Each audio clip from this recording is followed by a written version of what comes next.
ጤና ይስጥልን እንደምንውላችኋል እንደያላችሁበት ሀገር ሰዓት አቆጣጠር ሰላምታችን ይድረሳችሁ። ይህ የፋኖ ድምፅ ነው።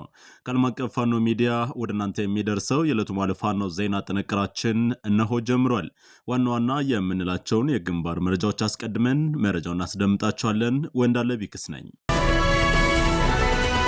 በወሎ ግንባር በተደረገ ትንቅንቅ ካላኮርማ ክፍለ ጦር ራያ ቆቦ ሮቢት ከተማ ዙሪያ ባደረገው ተጋድሎ በርካታ ድሎችን አስመዝግቧል። ከ40 በላይ የፋሽስቱ አገዛዝ ሰራዊት ሙትና ቁስለኛ ሲሆን ከ12 በላይ ክላሽንኮቭ መሳሪያን መማረክ ተችሏል። በዝርዝር እናስደምጣቸዋለን። በሌላኛው የወሎ ግንባር መረጃችንም የአንሻ ክፍለ ጦር አብሬ ፋኖች የጠላት ሰራዊትን እንቅስቃሴ በመከታተል በፈጸሙት የደፈጣ ጥቃት እርስ በርሱ ጭምር ተታኩሶ ከባድ ሰብአዊ ኪሳራ እንዲደርስበት አድርገዋል። እንመለከተዋለን። የአማራ ፋኖ ሸዋ ጠቅላይ ግዛት ክፍለ ጦሮችና አርበኞች ፋኖ ጦር በጋራ በሸዋ ጣርማበር ማንያባ ቀበሌና ማፉድ ሾላ ሜዳ በሁለት ግንባር ከፍተኛ ትንቅንቅ እያደረገ ይገኛል። በዚህ ተጋድሎም በርካታ ድሎች ተመዝግበዋል። በዝርዝር እናስቃኛቸዋለን። የአማራ ፋኖ ብሔራዊ ኃይል ደቡብ አማራ ቀጠና ሳምነው እዝ አጼ ዘርዓ ያዕቆብ አንደኛ ኮር 7 ለ7 ክፍለ ጦር ቃኞች በአብይ አህመድ በራስ ጠባቂ መከላከያና ሚኒሻ ባንዳና የጦት ቆራጭ አርመኔ ኃይል ላይ ማታ በተፈጸመው ጥቃት ድል ተጎናጽፈዋል። ሌላኛው ጉዳያችን ነው። የኢትዮጵያ ሕዝቦች አብዮታዊ ፓርቲ ኢህአፓ የአማራ የህሊና እስረኞች እንዲፈቱ ጠየቀ። በማንነታቸው ብቻ በግፍ እስር ላይ የሚገኙ የአማራ ተወላጆች በአስቸኳይ እንዲፈቱ ነው ኢህአፓ የጠየቀው። ተመልካቾቻችን እነዚህንና ሌሎች አበይት መረጃዎችን ጨምረን በዝርዝር እያስደመጥናችሁ እንቆያለን። እናንተም አብራችሁን በመቆየት ዝርዝር ሁነቶች እንድታደምጡ በአክብሮት ነው የምንጋብዘው። የዩቲዩብ ቻናላችን ግሎባል ፋኖ ሚዲያን ላይክ፣ ሼርና ሰብስክራይብ በማድረግ የአገዛዙ ኃይል በአማራ ህዝብ ላይ የፈጸመ የሚገኘውን ዘር ጭፍጨፋ ለዓለም አቀፉ ማህበረሰብ እንድታደርሱም በአክብሮት እንጋብዛለን።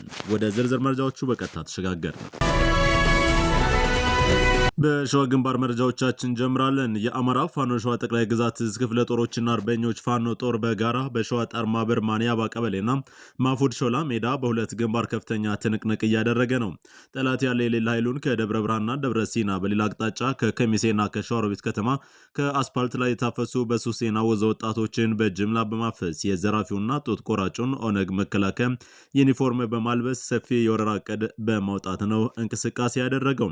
ከባለፉት ቀናት የቀጠለ የወረራ ዕቅዱንም በይፋት አውራጃ በሁሉም ወረዳና ቀበሌዎች የፋኖ ኃይልና የአማራ ህዝብን ለማዳከም አብይና ምስለኔዎቹ ወደ ልዩ ዞን ምድረገኝ ወይም ኬሚሴ በመምጣት አማራን ከመሃል ሸዋ አዳክመን ወይም አጥፍተን ከወንድሞቻችሁ ትገናኛላችሁ ማለቱ የሚታወስ ነው።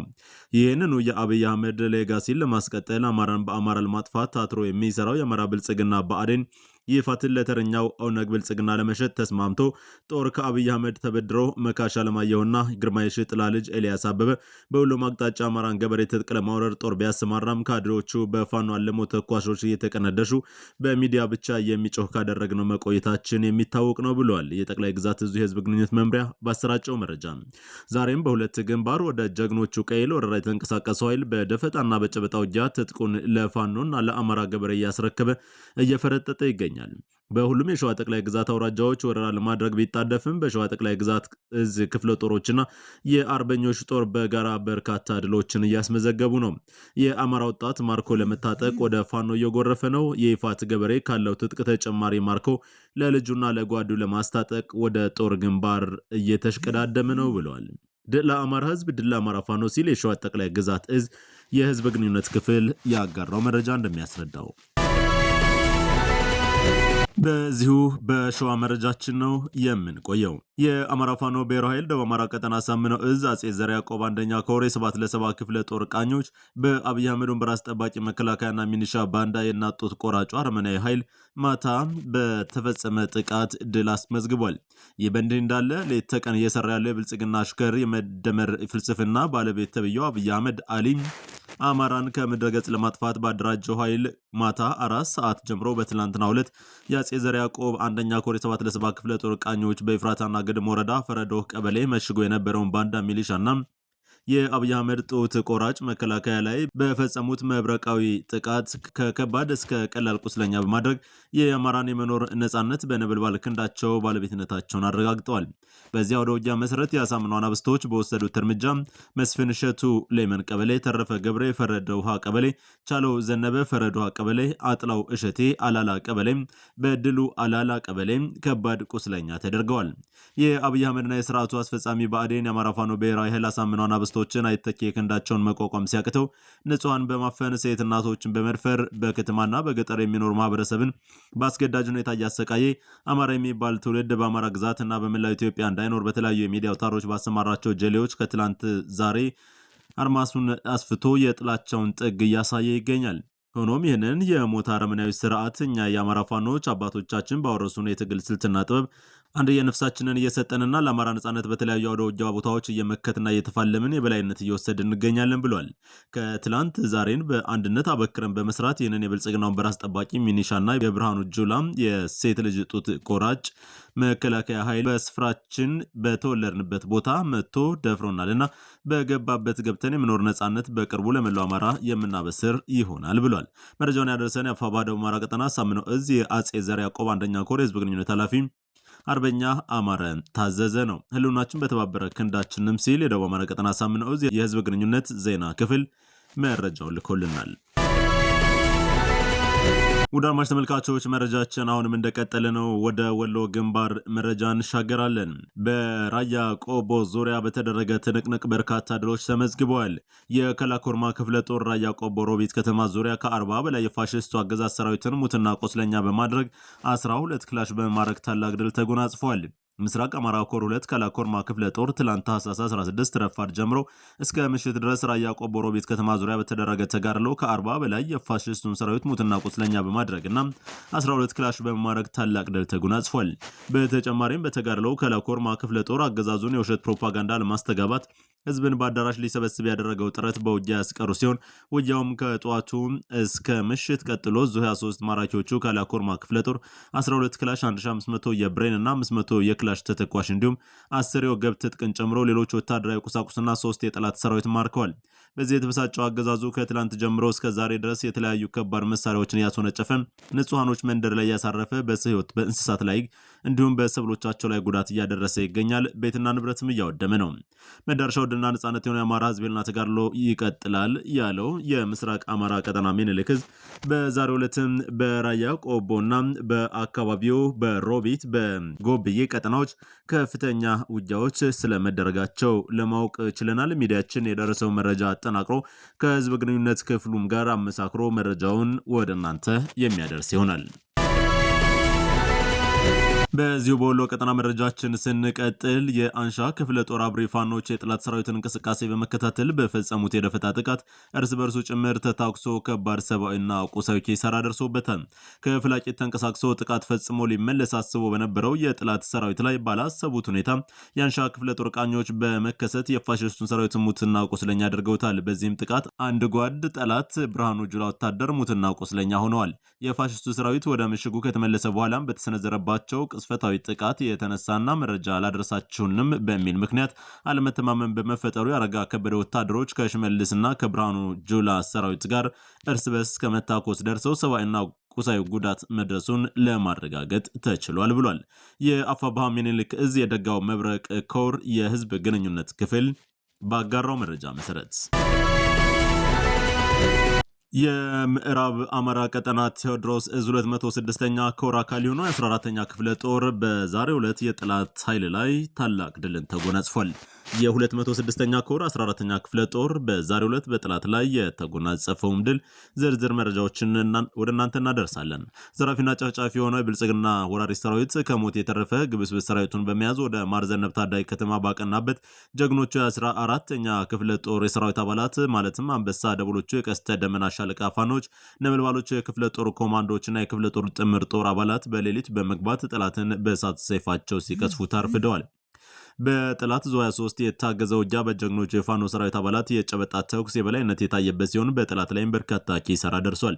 እንዳበደ ውሻ እዚህም እዚያም እየተክለፈለፈ ያገኘውን ሁሉ የሚገርፈው የታሪካውያን ጠላቶቻችን ቀኝ እጅ ሆነው የብልጽግና ወራሪ ሰራዊት የጀግኖቹ ምድር እንደዋዛ የሚረግጣት አልሆነም። ስም አጠራሩ የጠላትን ልቡና በሚያርበደብደውና ብልት ለይቶ በሚመታው ጀግና ሰራዊታችን የእሳት በትር የተገረፈ ምድሪቷ ገሃነም ሆኖበት እንደ እሳት ራት እርርኩምትር እያለ ቀርቷል ብሏል። በሌሊት በተጀመረው ውጊያ በርካታ ቁጥር ያለው የጠላት ኃይል የተቀጠቀጠ ሲሆን ጠላት አስክሬንና ቆስለኛውን ሲጎትት ውሏል። በውጊያው አንድ አውሱዙ አስክሬን ተነስቷል። 3 አምቡላንስ እና 3 ፓትሮል ቁስለኛ የተነሳም ሲሆን ከዚህ መካከል 3 አምቡላንስ ቁስለኛ ሆስፒታል ገብቷል። 3 ፓትሮል ቁስለኛ ደግሞ በራሱ በጠላት ካምፕ ለመታከም ገብቷል። ክብር ለአማራ ፋኖ፣ ክብር ለሰማዕታቱ ሲል ፋኖ ዘመን ባሳዘነ 14ኛ ክፍለ ጦር ህዝብ ግንኙነት መረጃውን አጋርቷል። በትላንትናው ዕለት የልጅ ኢያሱ ኮር አሃዶች በጥምረት አምባሰል ላይ በርካታ ግንባሮች ባደረጉት ተጋድሎ ድል አስመዝግበዋል። ልጅ ኢያሱ ኮር በሁሉም የአምባሰል አካባቢዎች በበርካታ ግንባር የብልጽግና ወራሪ ሰራዊትን በፋኖ ይዞታዎች እቆጣጠራለሁ በሚል ቅዠት የማጥቃት እንቅስቃሴ ያደረገ ቢሆንም በልጅ ኢያሱ ኮር ስር የሚገኙ ክፍለ ጦሮች ከባድ ትንቅንቅና ተጋድሎ አድርገው በመመከትና መልሰው ማጥቃት በማድረግ ከባድ ሰብአዊና ቁሳዊ ኪሳራ ማድረስ ወደ መጣበት መልሰው ድል አስመዝግበዋል። የምኒልክ ዕዝ ልጅ ኢያሱ ኮር 23ኛ ክፍለ ጦር ከጊሸን ወደ ደልባና ጅጎዶ ለመንቀሳቀስና ለመቆጣጠር አስቦ የማጥቃቱ ውጊያ ቢከፍትም በመከላከል ብሎ መልሰው ማጥቃት በማድረግ ድባቅ መተው ወደ መጣበት እንዲመለስ አድርገውታል። በሌላኛው ግንባር መነሻውን ከውጫሌ ከተማና ከማርያ ያደረገው ጠላት ያለ የሌላ ኃይሉን ተጠቅሞ ወደ ድልብ ምድር በሜካናይዝድ ታንክና መድፍ ታግዞ በሰማይ በአየር ኃይልና ድሮን ታግዞ ማጥቃት ቢያደርግም በ4ኛ ክፍለ ጦር ድብል ላይ የተመታ ነው። እንዲሁም በትላንትና በስቲያ ታህሳስ 15 የልጅ ኢያሱ ኮር የቃኝ ክፍል በወርጌሳ ከተማ ደፈጣ በመጣል ከመርሳ ወደ ውጫሌ ዙፋን ጠባቂ ሰራዊቱን እያጓጓዘ ባለበት በደፈጣ ውጊያ የአገዛዙን ኃይል ሞትና ቁስለኛ አድርገውታል። የአፋብኃ ሰሜን አማራ ቀጠና በላይ ዕዝ 1ኛ ኮር ሜጀር ጀነራል ባንታባተ ተወራሪ ክፍለ ጦር ድል አስመዝግበዋል። የሜጀር ጀነራል ባንታባተ ተወራሪ ክፍለ ጦርና የጉና ክፍለ ጦር ስራ አስፈጻሚዎች በጋራ መቀመጫውን ግንዳ ጠመም ከተማ አድርገው የነበረው የአገዛዙ ሰራዊት መነሻውን ግንዳ ጠመም በማድረግ ወደ ማህደር ማርያም ከተማ እየተንቀሳቀሰ ባለበት ሰዓት የሜጀር ጀነራል ባንታባተ ተወራሪ ክፍለ ጦር መተሬ ወንዝ በወሰደው የደፈጣ መብረቃዊ ምት ጠላት ከፍተኛ ኪሳራ ደርሶበታል። ትላንት ከቀኑ 9 ሰዓት በደፈጣ የጀመረው ውጊያ አድማሱን አስፍቶ ወደ መደበኛ ውጊያ ተቀይሯል። በዚህም ውጊያው የጉና ክፍለ ጦር ስራ አስፈጻሚዎች የሜጀር ጀነራል ባንታባተ ተወራሪ ክፍለ ጦርን አግዘዋል። በዚህ ውጊያ ጠላት ከፍተኛ የሆነ ቁሳዊ፣ አካላዊና ሞራላዊ ኪሳራ ደርሶበታል። ውጊያ የተደረገባቸው ቦታዎችም ጨባ መንደር፣ ናዳ፣ ማውተት ጊዮርጊስ፣ ዳዋ መድኃኔዓለም፣ ክሬቸር፣ ማህደር ማርያም፣ መተሬና ሌሎች ቦታዎች ተጠቃሽ ናቸው። በዚህ ውጊያ የአራዊት ሰራዊቱ እቅድ ከሽፎበታል። ከዚህ ባሻገር ሰብአዊና ቁሳዊ ኪሳራ አስተናግዷል ሲል የባንታባተ ተወራሪ ክፍለ ጦር ህዝብ ግንኙነት ፋኖ አረጋ ንሙት መረጃ አጋርቷል። የመጨረሻ መረጃችን ወደ እናንተ የምናደርሰው የኢትዮጵያ ህዝቦች አብዮታዊ ፓርቲ ኢህአፓ የአማራ የህሊና እስረኞች እንዲፈቱ ጠይቋል። በማንነታቸው ብቻ በግፍ እስር ላይ የሚገኙት የአማራ ተወላጆች በአስቸኳይ እንዲፈቱም ነው የጠየቀው። የኢህአፓ ዋና ጸሐፊ ሚስጥረ ስላሴ ታምራትና የኢህአፓ ህዝብ ግንኙነት ኃላፊ ይስሐቅ ወልዳይ በትላንትናው ዕለት በቂሊንጦ ማረሚያ ቤት የሚገኙ የፖለቲካና የማንነት እስረኞችን ጎብኝተዋል። በዚህም ለዓመታት በግፍ እስር ላይ የሚገኙትን ዮሐንስ ቧያለው፣ ጋዜጠኛ ዳዊት በጋሻው፣ ክርስቲያን ታደለ፣ ረዳት ፕሮፌሰር ሲሳይ አውግቸው፣ ቴዎድሮስ ኃይለማርያም፣ የዶክተር ወንደወሰን አሰፋም፣ ጫኔ ከበደና ዶክተር ካሳ ተሻገርን ጠይቀዋል። እነዚህ በስም የተጠቀሱት ሆነ ስማቸው ያልተገለጸ የፖለቲካ የማንነትና የህሊና እስረኞች ለሀገርና ለወገን እየከፈሉ ያለው ዋጋ እጅግ ከባድ ነው። ኢህአፓ ለፖለቲካና ለማንነት እስረኞቹ ያለውን ጽኑ አጋርነት እየገለጸ መንግስት በአስቸኳይ ያለምንም ቅድመ ሁኔታ እንዲፈታቸውም አሳስቧል። የሰብአዊ መብት ተቆርቋሪ ድርጅቶችና ዓለም አቀፍ የዲፕሎማሲው ማህበረሰብም የግፍ እስር እንዲቆም መስራት ይጠበቅባቸዋል ያለው ዋጋ እየከፈሉለት ያለው የኢትዮጵያ ህዝብም ከእነርሱም ሆነ ከቤተሰቦቻቸው ጎን በመቆም ውግንናውን በተግባር ሊያሳያቸው ይገባል ሲል ኢህአፓ ጥሪ አቅርቧል።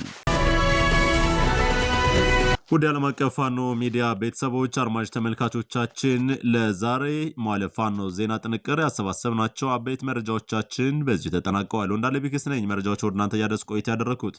በነገ መረጃ ሰዓታችን ዳግም እንገናኛለን። እስከዚያው ድረስ ግን በያላችሁበት በቸር ቆዩን።